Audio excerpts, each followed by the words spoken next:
கொல்லிமலையை ஆட்சி புரியும் எட்டுக்கை அம்மனை பற்றி தெரியுமா? கொல்லிமலை என்றாலே நினைவுக்கு வருவது அதிசயங்களும் மர்மங்களும் தான். அங்கே அமைந்துள்ள சக்தி வாய்ந்த அதிசய அம்மன் கோவிலை பற்றித்தான் இந்த பதிவில் காண உள்ளோம். பல நூற்றாண்டுகளுக்கு முன் சதுரகிரியில் வாழ்ந்த சித்தர்கள் பல மலைகளை தாண்டி கொல்லிமலையை வந்தடைந்தனர்.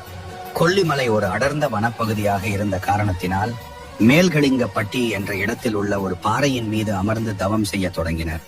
அங்கே ஏற்கனவே அங்கு இருந்த அசுரர்களும் மிருகங்களும் சித்தர்களை தொந்தரவு செய்தனர்.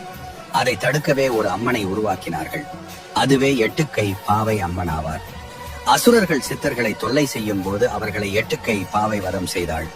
காலப்போக்கில் அந்த சிலை அதே இடத்தில் மண்ணில் புதைந்து விட்டது.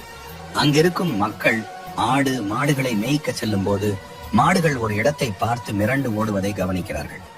எனவே அங்கே தோண்டி பார்க்க எட்டுக்கை அம்மன் சிலை அங்கே இருந்தது.